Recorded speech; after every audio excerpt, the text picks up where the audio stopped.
જૂના ડીસા ગામે ઉપવાસ આંદોલનને મળ્યો રાજકીય ટેકો। વડગામના ધારાસભ્ય જિગ્નેશ મેવાણી ઉપવાસ છાવણીની મુલાકાતે।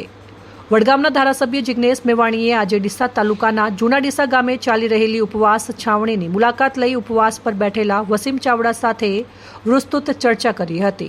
મુલાકાત દરમિયાન તેમણે વસીમ ચાવડાને ઉપવાસ આંદોલન સમાપ્ત કરી ભ્રષ્ટાચારના મુદ્દે કાયદાકીય રીતે મજબૂત લડત લડવાની અપીલ કરી હતી।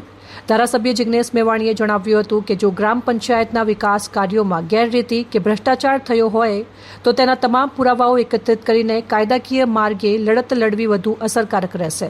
તેમણે ખાતરી આપી કે આ સમગ્ર મુદ્દે તેઓ કાયદાકીય લડતમાં સંપૂર્ણ સહયોગ આપશે। મુલાકાત દરમિયાન જિગ્નેશ મેવાણીએ રાજ્ય સરકાર તેમજ વહીવટી તંત્રના અધિકારીઓની કામગીરી સામે આકરા પ્રહારો કરતા જણાવ્યું હતું કે પારદર્શિતા અને જવાબદારી સુનિશ્ચિત કરવી તંત્રની ફરજ છે અને લોકોના પ્રશ્નોને સમયસર ઉકેલવા જોઈએ।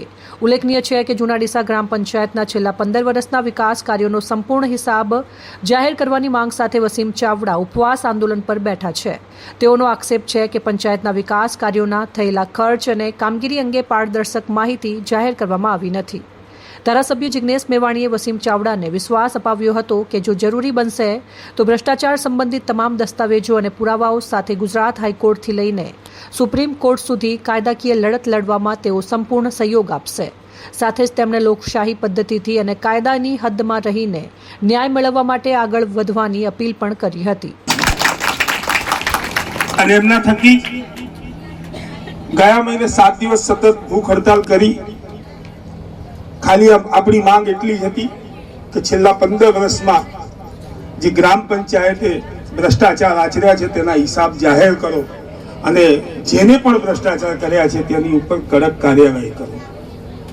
એ વખતે બનાસકાંઠા સાંસદ ગેનીબેન ઠાકોર મધ્યસ્થી બન્યા, વહીવટી તંત્ર આવ્યું, બધાની વચ્ચે ગામજનોની વચ્ચે હાજરીમાં એમને બાંયધરી લીધી। 1 મહિનાની અંદર આપણને હિસાબ કિતાબ જાહેર કરવાની વાત કરી, આપણે માણી પણ લીધી, પણ અત્યાર સુધી એમને કોઈ હિસાબ કિતાબ ન આપ્યો। જ્યારે હિસાબનો વારો આવ્યો ત્યારે અધૂરો લઈને આવ્યો। પૈસા આવ્યા, ખર્ચો કર્યો, પણ ક્યાં કર્યો એમને ખબર નથી। આપણે એમને ઘણી વખત લેખિતમાં આપ્યું કે સાહેબ અમને હિસાબ આપો, અમારા હક અધિકારની વાત છે। ન માને આપણે એ વખત પણ કહ્યું કે તમે 10 તારીખે ભૂખ હડતાલ શરૂઆત કરીશું। અમે 10 તારીખે ડીસા મામલતદારશ્રીને જાહેર સભાની મંજૂરી માટેનો લેટર લખ્યો। મામલતદારશ્રીએ અમને 10 તારીખે મંજૂરી આપી દીધી સભા કરવા માટેની। આપણે અહીંયા ભૂખ હડતાલ ઉપર બેસી ગયા। 12 તારીખે આપણે આપણી જોડે જે પણ ડોક્યુમેન્ટ હિસાબ કિતાબ હતા, જે લોકોએ ભ્રષ્ટાચાર કર્યો હતો એને જાહેર કરવાનો હતો। પરંતુ કમનસીબી એવી છે કે જે લોકો ભ્રષ્ટાચારમાં લુપ્ત છે એ લોકોની તાનાશાહી, દાદાગીરી વહીવટી તંત્રને દબાવ્યા અને 12 તારીખના બપોરના 1 વાગે આપણી મંજૂરી રદ કરી નાખી। પોલીસને દબાવવામાં આવી, મીડિયાને દબાવવામાં આવી, અનેક પ્રયત્ન કર્યા, છતાં આપણે અડગ રહ્યા તમારા લોકોના પ્રેમને આશીર્વાદથી। સતત 10મો દિવસ છે આજે। દિવસે ને દિવસે મારી તબિયત ખરાબ થતી જાય। મેડિકલ ટીમ અહીંયા 24 કલાક ઉપલબ્ધ છે। તેઓ લોકો મને સજેસ્ટ કરે છે, મારું સુગર ડાઉન થતું જાય છે, પણ આ વહીવટી તંત્ર કે આ તાનાશાહીઓની આંખ ન ખુલી, ઉપરથી પેતરા કરતા ગયા। અને આજના મેસેજ છે કે આજે અમારા ઉપર ફરિયાદ પણ દાખલ કરી દેવામાં આવી છે। ફરિયાદ એના માટે દાખલ કરી કે આપણે એમને ખુલ્લા પાડ્યા છે, આપણે એમને ખુલ્લા પાડવા છે, એમનો હિસાબ કિતાબ લેવો છે। 15 વર્ષમાં કરોડો રૂપિયા આવ્યા છે અને કરોડો રૂપિયાનો હિસાબ જોઈએ છે, પણ ના, એમને આપણને બદનામ કરવા છે, આપણને હેરાન કરવા છે। અને આ પરિસ્થિતિમાં અલગ રીતે મારા પરિવારે તકલીફ ભોગવી, મારા શરીરે તકલીફ ભોગવી અને આપ સર્વે લોકોએ તકલીફ ભોગવી, પરંતુ આ તાનાશાહીના વહીવટદારો વહીવટી શાસનનો ક્યારેય આ દિવસ સુધી અમારી મુલાકાત સુદ્ધા નથી લીધી। આપ સાહેબને મારી વિનંતી છે કે સાહેબ અમારી સરળ માંગ છે, બીજું કોઈ માંગ નથી। અમારે કોઈ બંગલા નથી જોઈતા, કોઈ બીજું કઈ જોઈતું નથી। સાહેબ અમારે તો 15 વર્ષમાં જે ભ્રષ્ટાચાર થયો છે એને આ લોકો ભ્રષ્ટાચારીઓને ખુલ્લા કરો, એ લોકોને જાહેર કરો ને એમના ઉપર કડક કાર્યવાહી થાય એવા પગલો ભરો, એવી આપની સાથે અપેક્ષા છે સાહેબ। ગટર જ્યાં ઘણી બધી બાબત એવી છે કે એક ગામ આપણાથી અહીંયાથી 10 કિલોમીટર ગામડું છે, ત્યાં ઓલરેડી 3 ગ્રામ પંચાયતો નથી। ત્યાં ગામમાં જઈને એ લોકોએ 2 લાખ રૂપિયાના ખર્ચે આરસીસી રોડ બનાવી આવ્યા છે. એ ગામ આપણી ગ્રામ પંચાયતમાં લાગતું નથી. વાલ્મીકી સમાજમાં એક પેવર બ્લોક નથી નાખ્યો, છતાં એ લોકો વાલ્મીકી સમાજમાં 4 લાખ રૂપિયાના પેવર બ્લોક ઉધારીને ખાઈ ગયા છે. આજે બી વાલ્મીકી સમાજ ત્યાં છે અને અત્યારે અહીંયા પણ બેઠું છે. વાલ્મીકી સમાજનું સ્મશાન દબાઈ દીધું છે. એમને ખુલ્લું કરે, એમને સ્મશાનમાં દફન કરવા માટેની જગ્યા નથી. એના સિવાય સાહેબ દલિત સમાજ સાથે અન્યાય કર્યો, સૌથી વધુ દલિત સમાજ સાથે અન્યાય કર્યો છે આ લોકો. અને સાહેબ હું નથી કહેતો, આ રેકર્ડ કહે છે. અને હું અમને અનેક વાર કીધું છે કે તમે તપાસ કમિટી તમે રચો, પુરાવા અમે આપ્યું, પછી તપાસ કરો. અને જો અમે ખોટા સાબિત થઈએ તો જે પણ ગામ સજા આપે એ અમે ભોગવવા તૈયાર. બાકી તમે તમારી કાર્યવાહી કરો, છતાં એ લોકો માનવા તૈયાર નથી. ખોટા શૌચાલય બનાવ્યા, ખોટા ગટરો બનાવી. અને સાહેબ દિવાલ તો એટલી બધી બનાવી દીધી છે લોકોએ 15 વર્ષમાં, જાણે ચાઇના કે પાકિસ્તાન જુનાડીસા ઉપર હુમલો કરવાનો. એટલી બધી દિવાલો બનાવી છે, અસંખ્ય દિવાલો. જગ્યા ઉપર જઈએ તો છે નહીં સાહેબ. ધાર્મિક સ્થળોને પણ આ લોકોએ છોડ્યા નથી. ધાર્મિક સ્થળમાં 50,000 રૂપિયાનું કામ કર્યું છે અને પૈસા ઉધાર્યા છે 5 લાખ રૂપિયા. એટલી અનીતિ કરી છે. અને આજે જયારે અમે હિસાબ માંગો છો તો આજે મુકેશભાઈ ઉપર FIR કરી દેવામાં આવી છે. ખોટી તાના સાહેબ, પોલીસને દબાવવાની, વહીવટદારોને દબાવવાના. અને આ પરિસ્થિતિમાં આખા ગામને દબાવે છે. જે લોકો અહીંયા સમર્થન આવે એમને દબાવવાનો પ્રયત્ન આ લોકો કર્યા છે, આજ દિન સુધી કરતા રહ્યા છે સાહેબ. આપને સાથે અપેક્ષા ગામની અપેક્ષા છે સાહેબ, ગામની લાગણી હતી, માંગણી હતી. આપ સાહેબ અમારો મુદ્દો લો, કારણ કે અમારો કોઈ નેતા નથી, કોઈ આગેવાન નથી આપના સિવાય. આપ અમારી જવાબદારી લો અને અમને અમારો ન્યાય અપાવો, એટલી આપનાથી અપેક્ષા રાખું છું સાહેબ. વસીમભાઈ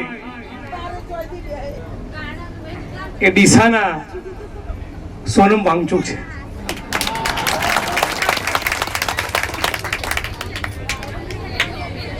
અને પોલીસ એમને ઉપાડીને લઈ જાય એની પહેલા હું એમના હાથ જોડી વિનંતી કરી આંદોલનનો બીજો રસ્તો બતાવી આજે એમના પારણા કરાવવા માટે આવ્યો છું. પણ એની ઉપર વાત કરું એ પૂર્વે આજે મને ખબર પડી કે આ તો પેલા 8 ચોપડીનું ગામ છે.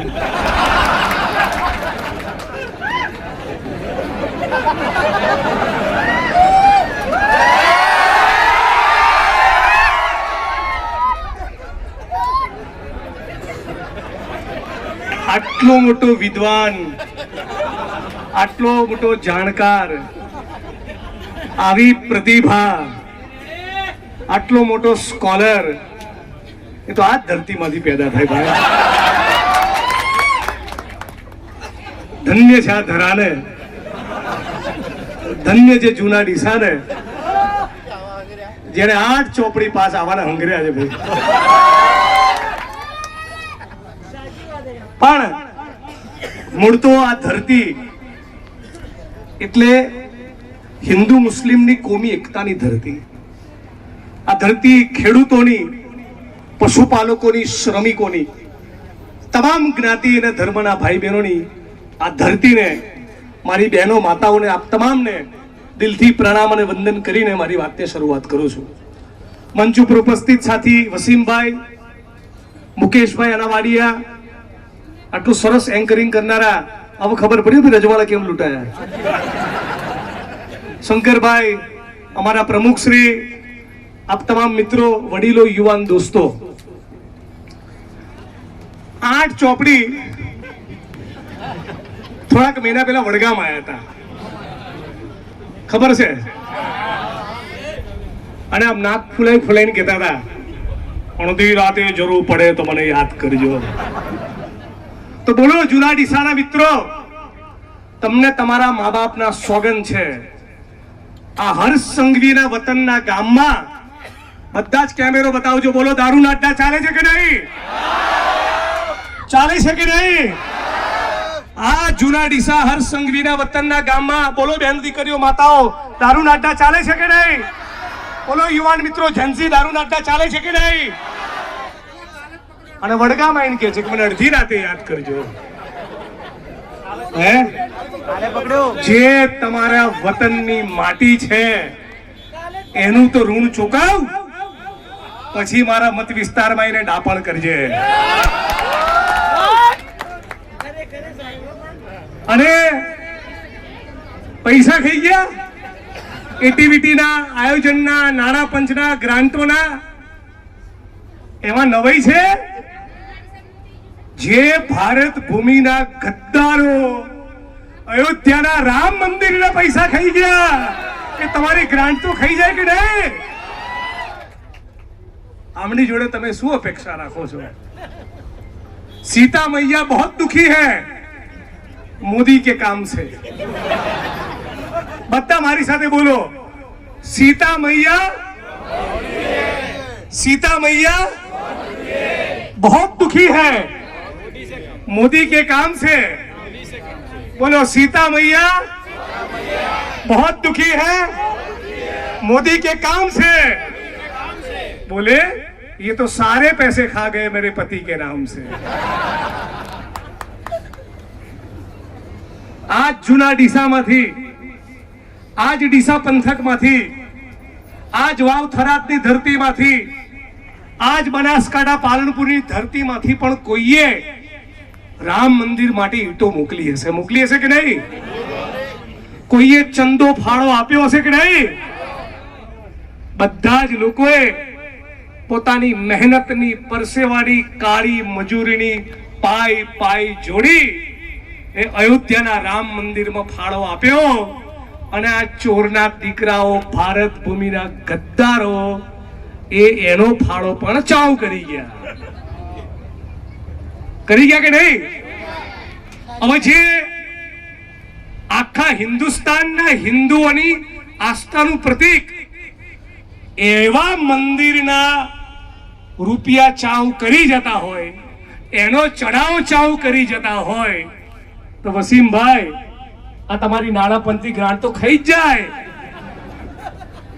અને આ ભાજપનો જન્મ શેમાંથી થયો છે? આરએસએસ માંથી. શેમાંથી થયો છે? આ ચડ્ડીઓનું મૂળ ગોત્ર શું? આરએસએસ. કોણ છે આ ચડ્ડીઓ વાળા ખબર છે? આ દેશની માટીના, ભારત ભૂમિના ગદ્દારો છે. રાખજો વાત મારી યાદ. જ્યારે સ્વતંત્રતાનું આંદોલન ચાલતું હતું ત્યારે આ આરએસએસ ના એક પણ માણસે વંદે માતરમ બોલતા અંગ્રેજોની પોલીસ તો પીઠ પર દંડો કે છાતીમાં ગોળી ખાધી હોય એવો એક પણ દાખલો નથી. હમણાં વંદે માતરમના નારાને 150 વર્ષ પૂરા થયા એટલે ગુજરાતની વિધાનસભાના મંચ ઉપર સરકાર સંકલ્પ લઈને આવી હતી. અને એ સંકલ્પના પ્રતિભાવમાં મેં પણ મારો સૂર પુરાવીને વક્તવ્ય આપ્યું હતું. અને મારા વક્તવ્યમાં મેં સવાલ પૂછ્યું હતું કે આરએસએસ ના જે માણસો વંદે માતરમ બોલતા સ્વતંત્રતાની ચળવળમાં જેલમાં ગયા હોય એવા 11 જણાના નામ આપો. આજ દિન સુધીમાં ભાજપની સરકાર એક પણ નામ આપી શકી નથી. હવે જેમ તમને આ સભામાં કીધું કે મેં 11 નામોની માહિતી માંગી હતી, સમજ પડી? વંદે માતરમ બોલતા આઝાદીની ચળવળમાં અંગ્રેજોની સામે જે લોકો જેલમાં ગયા હોય એવા 11 લોકોના નામ આપો. 11 નામ ના આપી શક્યા. જે આ વાત તમને કહું છું એવી બીજી એક જગ્યાએ કરી. એટલે આરએસએસ ઉપર અભ્યાસ કરનારા એક વિદ્વાનનો મારી પર ફોન આવ્યો કે હવે જિગ્નેશભાઈ 11 નહીં, એક નામ પૂછો. એક પણ નામ એમની જોડે નહીં હોય. આજે એ વાતને એક સત્ર પત્યું, હમણાં ચોમાસું સત્ર આવશે. આ 6 મહિના દરમિયાન એક પણ આરએસએસ કે ભાજપ વાળો એવા માણસનું નામ નથી આપી શક્યો જેણે વંદે માતરમનો નારો બોલતા આઝાદીની ચળવળમાં ભાગ લીધો હોય. આ મુદ્દા નંબર 1. મુદ્દા નંબર 2, આઝાદીની ચળવળમાં મુખ્ય 4 પ્રવાહો હતા મારી સમજણ પ્રમાણે. એક, ગાંધી અને સરદાર વલ્લભભાઈ પટેલના નેતૃત્વમાં, કોંગ્રેસના નેતૃત્વમાં સ્વતંત્રતાનું આંદોલન ચાલતું હતું. બીજી સ્વતંત્રતાના આંદોલનની ધારા હતી ભગતસિંહ, સુખદેવ, રાજગુરુ, રામપ્રસાદ બિસ્મિલ, અશફાકુલ્લા ખાન, ચંદ્રશેખર આઝાદ, આવા ક્રાંતિકારીઓની ધારા. ત્રીજી ધારા ચાલતી હતી જ્યોતિબા ફૂલે, રામાસ્વામી પેરિયાર, ડોક્ટર બાબા સાહેબ આંબેડકરની સામાજિક ક્રાંતિની ધારા કે ભાઈ અંગ્રેજો તો જતા રહેશે પણ પછી અમારી ગુલામીનું શું? આ જાતિવાદમાંથી, આભડછેટમાંથી, અસ્પૃશ્યમાંથી અમે ક્યારે મુક્ત થઈશું? આ ત્રીજું એક સ્વતંત્રતાની જુદા પ્રકારની એક ચળવળ અને આંદોલન ચાલતું હતું. ચોથું આંદોલન ચાલતું હતું સુભાષચંદ્ર બોઝના નેતૃત્વમાં આઝાદ હિન્દ ફૌજની લડાઈ. આ આરએસએસ ના ગદ્દારો ના સુભાષચંદ્ર બોઝ જોડે હતા, ના ગાંધી અને સરદાર જોડે હતા, ના ભગતસિંહ, સુખદેવ, રાજગુરુની જોડે હતા, ના ફૂલે, આંબેડકર ને પેરિયારની જોડે હતા. તો હતા ક્યાં? અંગ્રેજોના તળવા ચાટવામાં હતા, તળિયા ચાટવામાં. આ તમારા જૂના ડીસામાં, આ ડીસામાં ગામે ગામ અને ગુજરાત અને દેશના ખૂણે ખૂણે પહોંચાડો. આ ચોરો ભારત ભૂમિના ગદ્દારોનો અધિકાર નહીં હોવો જોઈએ આપણા વિસ્તારમાં આવીને આપણા વોટ માંગે. ત્રીજી ગદ્દારી શું કરી? સુભાષ બાબુએ નારો આપ્યો હતો, તુમ મુझे खून दो मैं तुम्हें आजादी दूंगा. અને કઈ સેના બનાવી? આઝાદ હિન્દ ફૌજ. વસીમભાઈ, આ અંગ્રેજોની સામે સુભાષ બાબુએ આવા નવી પેઢીના છોકરાઓને, યુવાઓને કીધું કે આવો, તુમ મુझे खून दो मैं तुम्हें आजादी दूंगा. એમ કરીને સુભાષ બાબુએ આઝાદ હિન્દ ફૌજમાં જોડ્યા. સેના માટે? અંગ્રેજોની સામે લડવા. તો ત્યારે આ આરએસએસ ના ગદ્દારો યુવાનોની ભરતી શેમાં કરાવતા હતા જાણો છો? અંગ્રેજોની સેનામાં જાવ કે શેમાં જોડાવાનું કહેતા હતા? સુભાષ બાબુની હિન્દ ફૌજમાં નહીં, હિન્દ ફૌજમાં નહીં, અંગ્રેજોની સેનામાં. એટલે ફાટણિયાઓ તમારી અંગ્રેજો સામે એટલી બધી ફાટતી હતી તો ઘર પકડી લેવું હતું, પણ તમે ઘર ના પકડ્યું, ચૂપ ના બેઠા. શું કર્યું? અંગ્રેજોની દલાલી કરી. આવા અંગ્રેજોના દલાલો, આવા અંગ્રેજોના તલવાર ચાટવા વાળાઓ ભારત ભૂમિના ગદ્દાર આરએસએસ વાળાઓની સામે જૂના ડીસા હોય, વડગામ હોય, પાલનપુર હોય, ગાંધીનગર હોય કે દિલ્હીની સડકોમાં સોનમ વાંગચુકની જેમ લડવું એ નાગરિક તરીકે આપણા બધાનું કર્તવ્ય છે, આપણા બધાની જવાબદારી છે. અને કોંગ્રેસ વાળા ભાઈ એટલે નથી આવ્યો. કાલે કોંગ્રેસ વાળો ખોટું કરે મને કહેવાનું, આ જાહેરમાં કહું છું, એને નવરો કરીશું. કોઈના બાપની હાડાબાડી રાખવું એવું નથી. આપણે ચૂંટણીના રાજકારણ એવું કોઈ હવા જ નથી. આ રોડ છે ને, એ રોડ આપણા બાપનો જે કોઈ નહીં લઈ જાય. પદો તો આવશે ને જશે, બાકી ઇન્કલાબ કરવાની તમારી તૈયારી હશે અને જનતા તમારી જોડે હશે, જેલ જવાની તૈયારી હશે, એફઆઈઆર થી ડરતા નહીં હોય તો પછી ઇતિહાસ તમે બનાવશો. ઇતિહાસ. અને આ દેશની અંદર ધારાસભ્યો, સંસદ સભ્યો, મંત્રીઓ ઇતિહાસ નથી બનાવતા. ઇતિહાસ તો લડનારા આંદોલનકારીઓ બનાવે છે, જેની ધમની અને શિરાની અંદર ઇન્કલાબ જીવતો હોય એવા માણસો ઇતિહાસ બનાવે છે. ધારાસભ્યો, સંસદ સભ્યો નહીં બનાવતા, તો ખાલી બાંકડા મૂકે. એટલે આ વસીમભાઈ જેવા બનો, લડત લડતા શીખો. તમારા ગામમાં, તમારા તાલુકામાં કોઈ પણ રાજકીય પક્ષનો માણસ મારી પાર્ટી સહિત ખોટું કરતો હોય એને સવાલ પૂછો, એની ઉઘરાણી કરો, એને ચચરેવી કડક લાકડા તોડ ઉઘરાણી કરો. આ જ નાગરિક તરીકે તમારું મારું કર્તવ્ય, આપણી બધાની જવાબદારી છે. હવે રહી વાત અહીંની ગ્રાન્ટોની, કેટલા દિવસ બચશો? જેટલા લોકોએ ચોરી કરી છે, અંગ્રેજીમાં એક વાક્ય છે, ક્રાઇમ નેવર ડાઈઝ. એક પણ ગુનાહિત કરેલું કૃત્ય એ ક્યારેય પૂરું થતું નથી. 2 વર્ષે, 5 વર્ષે, 8 વર્ષે, 10 વર્ષે, 12 વર્ષે, 15 વર્ષે, જે દિવસે મારા હાથમાં બેટ આવ્યું ને, મારી અંદરનો સહેવાગ જાગેલો જ હોય છે. એવા ખંચેરીસ બધી ખોડ ભૂલી જવાના છે. અને આ બધાનો સર્ગના કોણ? ડીસાનો સરગના કોણ? આ બધા તમારા વિસ્તારના નેતા ફેતા બધી જે નેતુડીઓ છે ને એ બધા કોની ઉપર કૂદે ખબર છે? અમિત્યા ઉપર. શું કહું છું? અમિત્યો. શું કહું છું? એ અમિત્યા, તું ને તારી પોલીસ તોડી લે, જ્યાં મેવાણી ઉભો છે.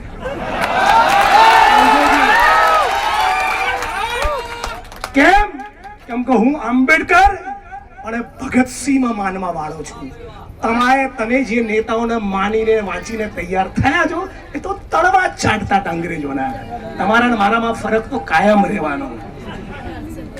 એટલે ડરો નહીં, જિંદગીમાં ડરો નહીં. અને તમને કહું મુકેશભાઈ, એફઆઈઆર ઉભા થાવ. આમની સામે એફઆઈઆર નું પ્લાનિંગ કરે છે, તાલી પાડો યાર, પ્રસાદી મળી. તમને બહુ ક્યાં લઈ જશે? પાલનપુર, ડીસા? હું તો 2300 કિલોમીટર આસામ જઈને આવ્યો યાર. અને આસામની પોલીસે મારું કાંડું પકડ્યું હતું ને ત્યારે બીજા હાથથી તો કહેતો હતો ઝુકેગા નહીં સાલા. એવો ને એવો છું ને. એરપોર્ટ ઉપરથી જ બાઈટ આપી હતી, જ્યાં લઈ જવો હોય ત્યાં લઈ જાઓ, જેટલા દિવસ માટે લઈ જવો હોય ત્યાં લઈ જાઓ, બાકી નાગપુરની નારંગીઓ તમને બહાર આવીને નીચોવવાનો ને નીચોવવાનો. દોસ્ત, આપણો દેશ છે યાર. આ ધારાસભ્યો, કલેક્ટરો, એસપીઓ એ બધા આવે અને જાય. જનતા એ માલિક છે. તમે બાપ છો, તમે માલિક છો. માલિકો માલિક તરીકે ઉઘરાણી કરતા શીખો. માલિકો માલિક તરીકે તમારા નોકરોની ઉઘરાણી કરતા શીખો. હું કેમ આ લોકોને ગચકાવું છું ઓફિસરોને. ઘણા નહીં ગમતું. કેમ? બધાને બહુ પાવર હોય છે.